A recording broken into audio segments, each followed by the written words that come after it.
Bonjour, très chers compatriotes. Les alliés à Pierre Mike Moulouaï.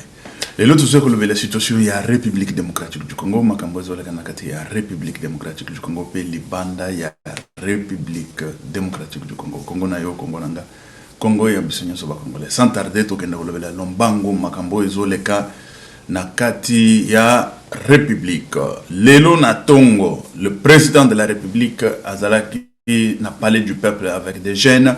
Ba jeune boyoka ndenge balobi ba koko bazonga les sociétés ba koko bazonga les sociétés classe politique il faut changer changer classe politique ba koko bazonga les sociétés tolanda bilili to makambo za telema belé parce que lelo yo tolobela ki bon émission précédente tolobela ki pona course à la primature course na nini wana tokoya kolobela ba situation so wana ba parti ou ba regroupement politique au sein ya ba au sein ya union sacrée ezobi makaka sama lukonde pe boum abimisi yaye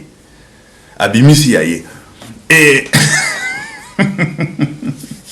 sama lukonde pe abimisi yaye premier ministre tokoya kotangela bino bokoya komona ba nani bazako na bazana fifi masuki bazana nini bon tokoya kolobela ba situation so wana tokoya ko analyser ngo wana eza pression bazocha na chef de l'état pression mais peuple a été pression peuple a été pression na Tongo ba politicien bazocha ya bango pression na ba regroupement politique na bango na ba député yo ba bimisi ba député provinciaux national et tout ça bon côté yo peuple azocha pe pression na ye rien ba tuana bazonga lisusote sikoyo Félix akosukela wapi mais toyebi que Félix a dirigé qui et puis tu as dirigé qui dans l'Assemblée nationale one oh y a une prérogative ya ko dissoudre ango pour diriger bien mais a dissoudre quitté a tika ki ango mais a diriger avec l'Assemblée nationale oh y a qui y a opposition et les loyaux vous croyez que sans l'Assemblée nationale Félix a dirigé on a confiance il l'a fait dans la mandature et outil collègue sans majorité présidentielle, sans majorité dans le Parlement, mais il a dirigé et puis bon, Tolanda nano bajen, Tolanda et là tokoya kolobelango. Tokoya kolobela pe situation ya Kagame. Tozolanda bajen nazo chela bin. Kagame pe abimi. Oh, ceux qui balingi ko refouler ba Rwandais na République démocratique du Congo, ba refouler bango na mabele na bango. Tozoya kolobelango. Makambo ya Rwanda oyo Tolanda nano Paul Kagame après to declare people no longer citizens. Togoya tokochela bino bokoyoka et tout ça. Ba makambo yango tokolobela lelo tokolobela des sujets uyo minene, des sujets mineno. To bandi nano na sujet uyo ya ba jeune, bolanda ba jeune ndenge bazolo. Et batu eza ndenge batu nyonso bazolo ezaka ba gente na ba mama na ba papa et tout ça tokochela bino bokende boyoka tolanda nano de jeunes na parlé du peuple lelo na Tongo lelo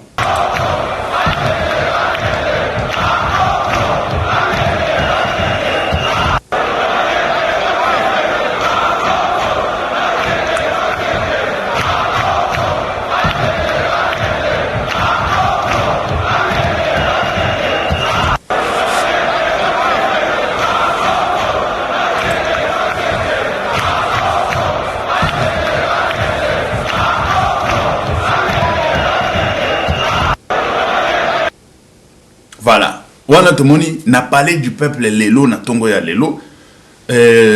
Félix a na rencontre na population. Population malobi batwana bazonga lisusuté. Bakoko wana ba ya lisusuté bakoko bar. Et bakoko bar côté na bango bazo sala ba parce que to banda oya za kokobar kuna azanani. Muke nde tout le monde basama lukonde peut-être bakotaki banani bon rassemblement mususu ebimaki ya bafifi masuki basali ya bango c'est là où on a monaki nete baza ba jeune mais bakatange pe boluka kako nani ko sangisaka rassemblement politique na bino na batu ya ezala ya Kasai ezala ya Est ya Bandaka ya Bandundu et tout ça parce que le rassemblement politique tout le monde est béni et ça rassemblement moko neti eza moi tribal et c'est ça que moi je veux te comprendre et ça rassemblement moko boye ya que batu ya est bakangami bango na bango batu ya nene me di boke bakana bino boke bakana rassemblement lo lenge wana mboko tozokende nango na lolenge wana te mutu akosala fion to suite lo bango mutu banda ko lobelango na batu oyo bazaki ya nani ya katumbi na banani mutu akosala fion biso to kozala en première ligne pona ko tia ye ko barrer route mais o ba rassemblement oyo e komi ba rassemblement moko botala bato a est nde bakangami kamera enda bandi babiloko ngo kamera bandi pesi pito pale na nani na pesi pito pale na union sacrée bakomi ko kabola union sacrée lelo to komi déjà na 3 oyo eza officiel tozana liboso ya kamera oyo abimisi batu na ye tozana oyo sikuyo ya kabuya pe akeye ko bimisa ya ye kabuya azui Jean-Pierre Mbemba azui nani Mboso azui pe nani na président ya Sénat pe bazui kombo na nani baatu lukwebo ya soki nini wana ya baatu lukwebo basangisi bon wana tumoni côté ya Équateur côté ya Bandundu et côté ya nini lisusu bon ba côté mususu pe koza mais côté pe ya kamera nde tumo toki mbusa nyamu ici ba nani ozoka kaba côté ya est wana ba mais kamera ba jeni no yu zosa kamera keba to vigila ka tozoka na ko vigiler tout tozo vigiler mikolo toza mayele trop to kende totala muto ya aza soki danser koleka ba mususu aza pété aza pété comment ba nani oh maki toujours vigiler ba nani nyonso wana bon côté ya nani ya oyo troisième bimi ezali ya Sama Lukonde pe ya bimi na yaye nazoka na tanga la bino parce que to suto lobelaki ya Kabuya to lobelaki pe ya nani ya Kamere parce que Kamere nda bandaki Kamere après Kabuya ayo bimisa Sama Lukonde pe bimisi yaye sikuna Sama Lukonde nini ezali yango tuzokende na tanga la bino Sama Lukonde yaye ezali PCR ici pour un Congo PCR yango wana pour un Congo retrouvé wana ya Kamere pour un Congo retrouvé de Kamere azali na Paluku azali na Kanku azali na Mbusa Nyamwisi azali na Batumuna bon sikoyo awa nouvelle plateforme oyo pezo bimaya dynamique agissons et bâtissons DAB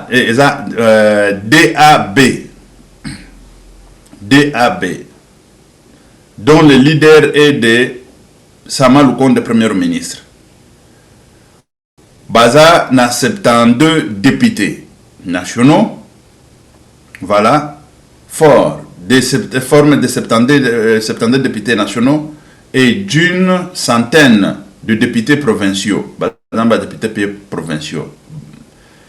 DAB, DAB, a notamment pour figure de preuve de ce qui est Niniwana, Guy, bon, il y a leader, Guy Luando, voilà, Guy Luando, azali ya AREP Moindo Zangi yango pe basangisi oui ça va yango pe basangisi ce qui veut dire bato est ya bandaka ya Équateur ya nani et voilà c'est ça aussi tozali na AREP tozali na Moindo Zangi ya AVRP tozali na Fifi Masuki ya A24 na A25 AN, Mayombo, Yepe Azakuna, Palou, il y a Palou P, voilà. Dani Banza, ACO, Jean-Claude Kabongo, ex-conseiller du président de la République. Et voilà. Tisamina Bialusuka et Nani et Modeste Mutinga. Voilà. Bango nde basali pisikuyo oyo elle ya Sama Lukonde tobenga ngolo lengawana. Elle Sama Lukonde. Et comme déjà trois. Bon, Sama Lukonde azali premier ministre oyo azalaki na 5 ans oyo uti aussi là. C'est vrai que azana bilan na ye positif parce que c'est le bilan du chef de l'État.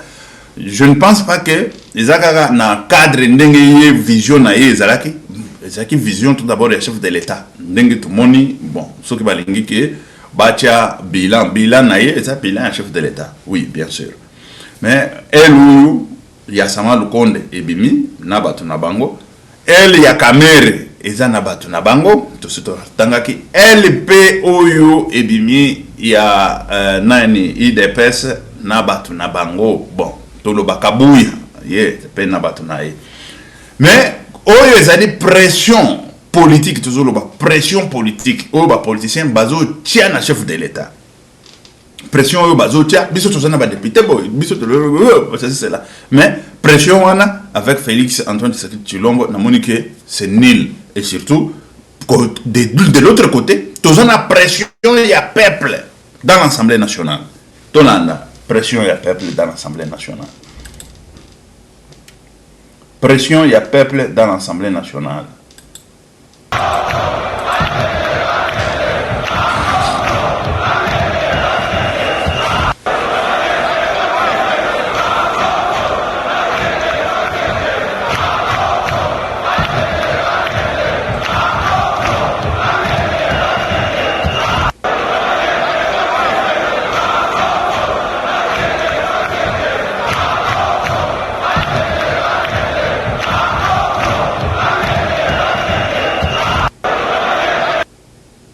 Voilà. Wana boyoki pression à peuple. Pression à peuple à Zoloba. Bakokobar wana lisusuté, on ne veut pas de vieux, on ne veut pas de bakokobar, bakokobar wana bakende. Et c'est ça le peuple. Peuple yangoan azotia pression côté naïe.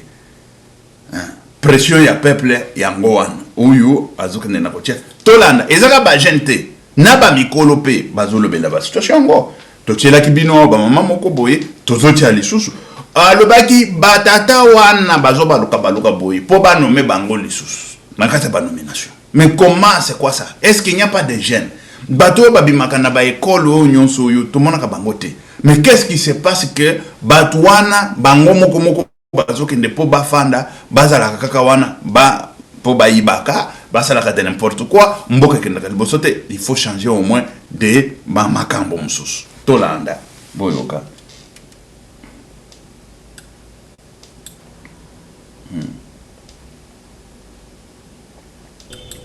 Donc tata oyo na mama oyo nani nazomi tuna nani donc tata oyo na mama oyo na minute oyo tofandi boye na Congo ozozela kaka banome yo ozosala mpe badémarche pour que le président Félix a nommé yo ordonnance lisusu oyo mpe obima lisusu depuis Mobutu Sese Seko depuis Kasavubu soki tozongi na nsima kombo na yo na chaque ordonnance ezalaka.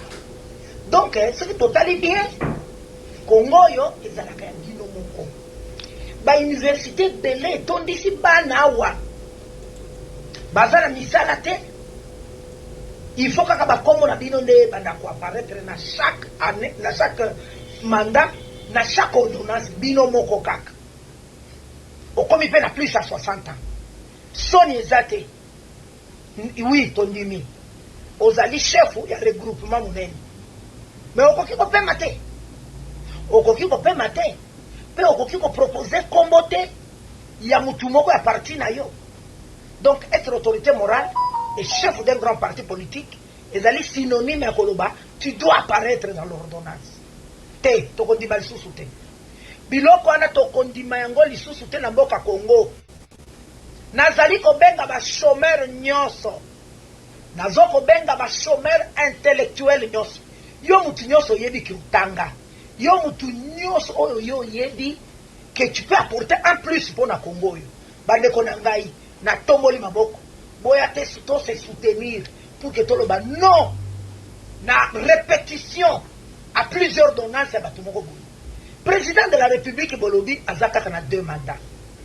Yabine ezali illimité.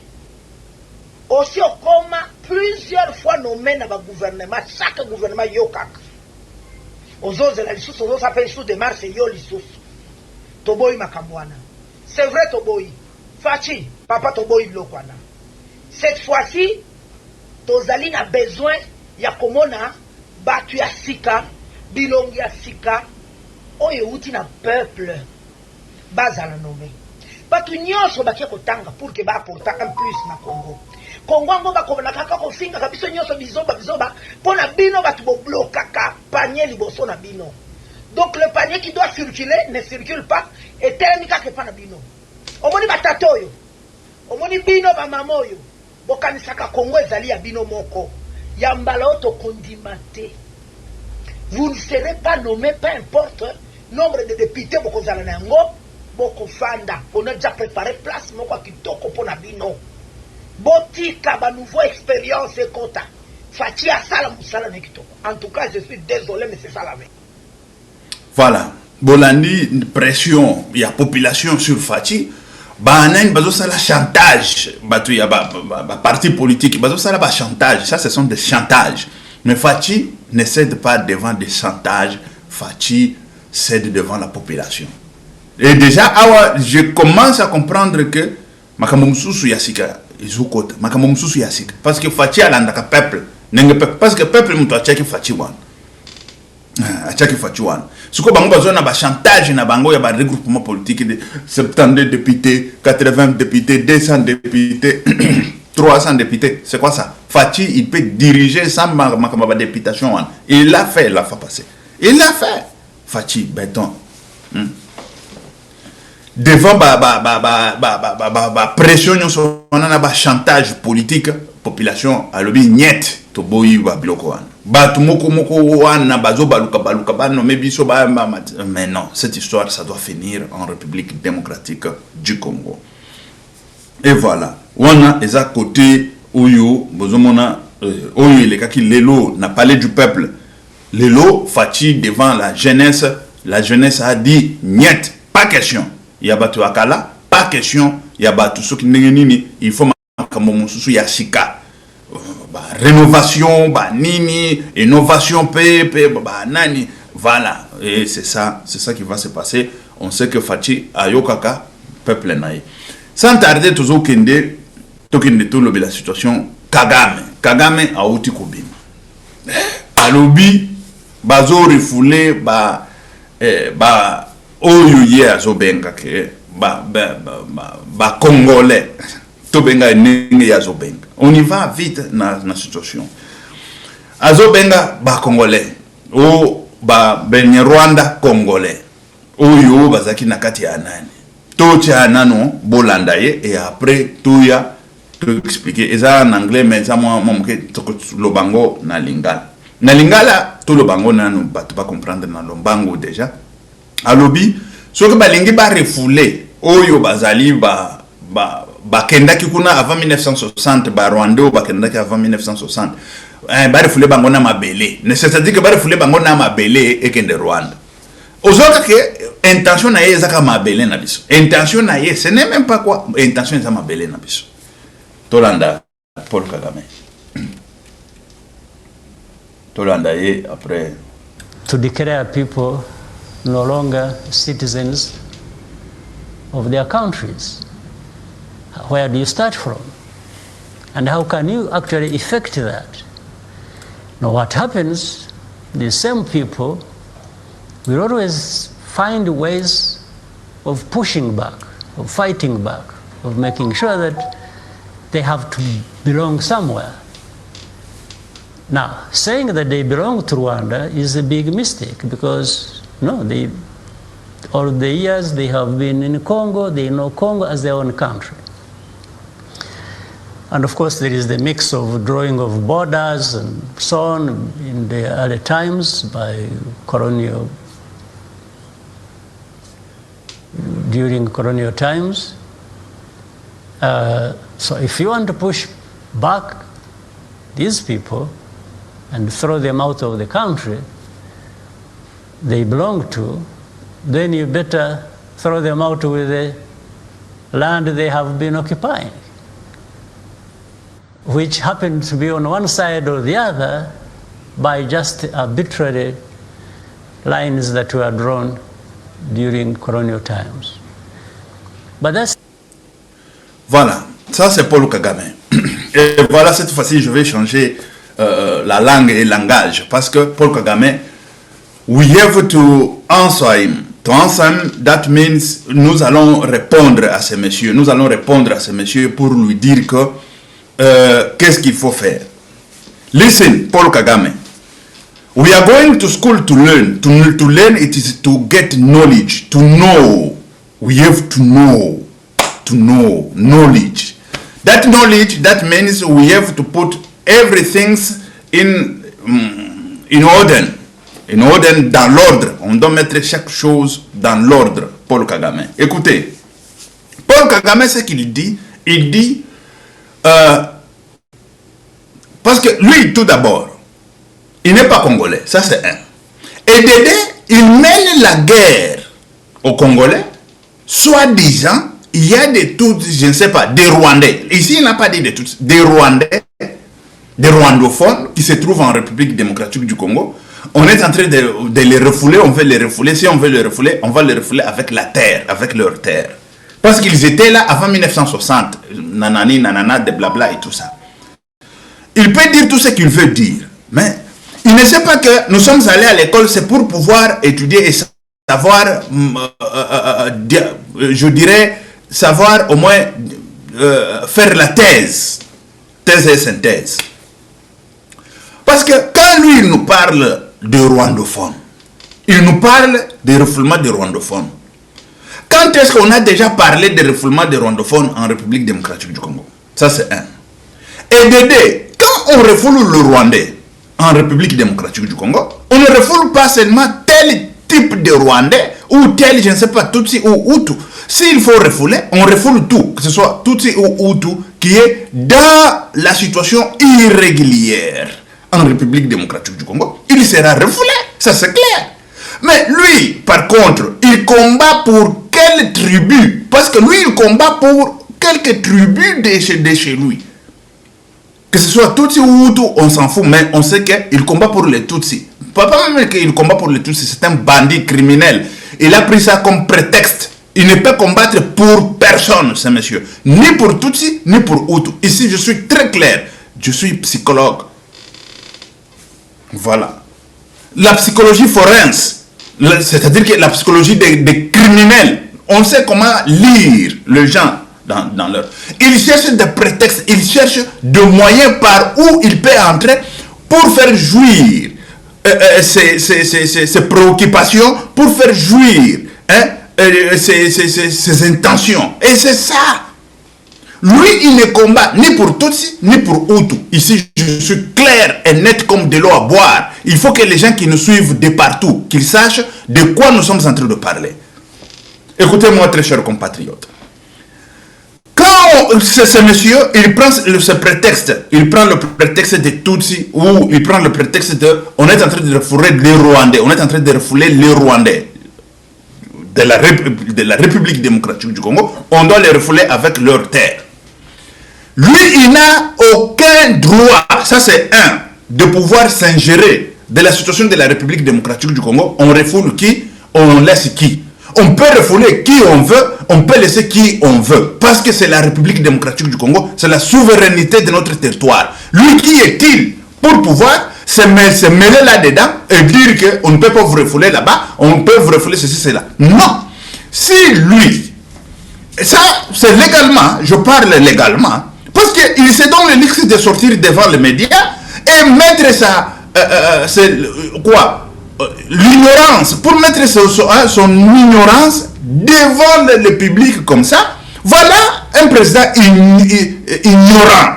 Quand je dis, je pèse mes mots. Un président ignorant comme Paul Kagame. Paul Kagame, c'est un ignorant. Il prend son ignorance, il étale devant le média, il étale ça devant le monde entier pour pouvoir dire, écoutez, on est en train de refouler des Tutsis là-bas, ou des Hutus, ou des Rwandophones, tels que lui a appelé.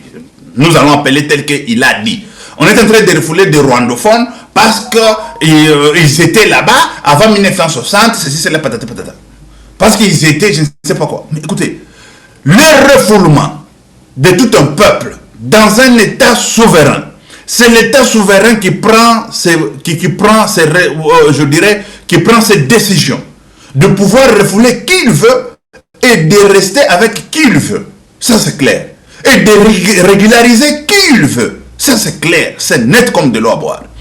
Si lui, il se sent parmi les gens qu'on a refoulés, il doit venir nous dire qu'il est parmi les gens qu'on a refoulés. C'est pour ça qu'il est en train de plaider. Il n'a pas droit, il n'est ni avocat, ni qui que ce soit de pouvoir plaider pour les gens qu'on refoule. Admettons qu'on est en train de refouler des Rwandais. Ça, je le dis. Écoutez, on y va avec la thèse et l'antithèse. Que ce soit sur le plan international, que ce soit sur la loi internationale, je dirais sur le droit international, ou que ce soit sur le droit national.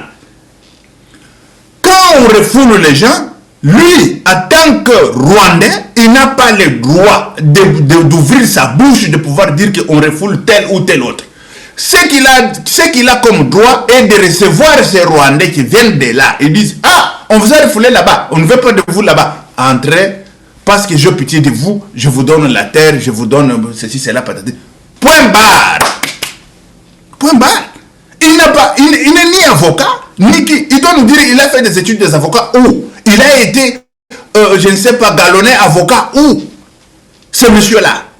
Il n'a ni titre d'avocat, il n'a ni quoi. Il a, je ne sais pas si c'est un brevet là, des petits là, des histoires là, de l'armée. C'est ça qu'il fait aujourd'hui sortir ou être un avocat des gens qui se trouvent en République démocratique du Congo. Il ne peut jamais être un avocat. En quel titre, je vous dis ici, écoutez, en guise de quoi ce monsieur doit se mêler de ce qui se passe en République démocratique du Congo avec les Tutsis ou avec les Hutus ou avec le peuple rwandais. Il n'en a pas droit. Il n'en a pas droit aucun. Ça c'est clair. Il n'en a pas droit. Et de quel droit il peut se tenir devant le média et étaler son ignorance devant le monde entier pour pouvoir dire que si on les refoulait, on doit les refouler avec leur terre. Et il est qui? Il est qui? Que ce soit sur le plan international ou sur le plan national. Il est qui? Il peut nous dire en guise de ceci, moi je dis on doit faire ceci, cela, ou on doit les refouler avec leur terre parce que je suis leur avocat ou je suis tel et tel. Mais oui, ça, on peut comprendre ça. Mais il est qui? Est-ce qu'il est quelqu'un qu'on a refoulé en République démocratique du Congo? Est-ce que lui, il est victime de ça? S'il est victime, on peut comprendre que non, c'est une victime qu'on a refoulé en République démocratique du Congo. Il est en train de plaider pour... Parce que dans la justice, si tu n'es pas ni victime, ni avocat, ni quoi, mais en guise de quoi tu peux aller porter plainte? En guise de quoi tu peux agir? Si tu agis, c'est un flagrant délit, on va te prendre, on te met en prison. Écoutez, très chers compatriotes, ici c'est la connaissance des choses. Ce monsieur, il ne sait pas là où il est en train de mettre son petit pied. Il est en train de mettre son petit pied où? Parce que le Grand Congo, c'est le Congo des intelligents, le Congo des intellectuels, le Congo des gens qui savent comment combattre pour défendre leur patrie. Et ça, c'est clair. Écoutez, intellectuellement, même psychologiquement, moralement, physiquement, en tout et pour tout, on défend la République démocratique du Congo.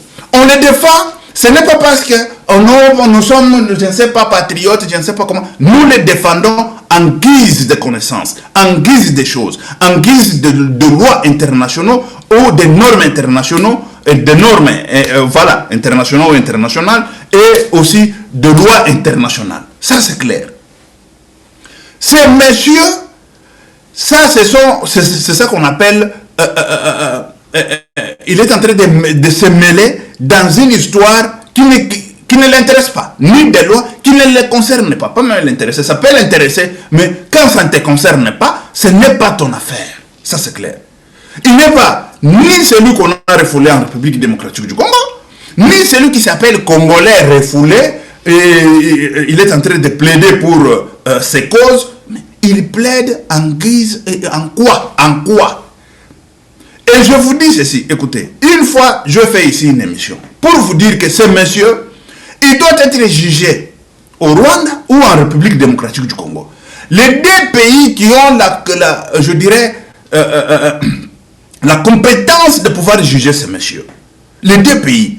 Bon, premier pays, parce qu'il a fait des massacres, il a commis des massacres au Rwanda. Et le même massacre ont traversé la frontière jusqu'en République démocratique du Congo. Tel que le massacre que ce monsieur-là a commis en République démocratique du Congo avec ce sien ou le sien qu'il a envoyé en République démocratique du Congo pour commettre des massacres, commettre des crimes, la République démocratique du Congo, en tant qu'un État, a le droit de pouvoir juger Paul Kagame, même s'il n'est pas congolais. Ça, c'est clair. Tel que lui-même s'est dit, bon, non, la situation de la République démocratique, c'est maintenant là que la justice congolaise a la compétence de pouvoir juger ce monsieur. A la compétence de pouvoir lancer le mandat international contre ce monsieur.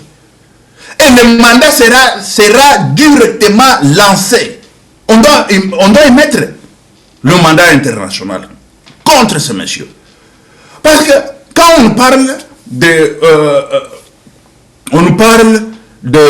écoutez, il y a eu des crimes, je ne sais pas quoi, ça y est, il y a ce quoi encore, comment est-ce que ça s'appelle encore ce projet? Bon, il y a des crimes et tout ça qui se trouvent à l'ONU et tout ça.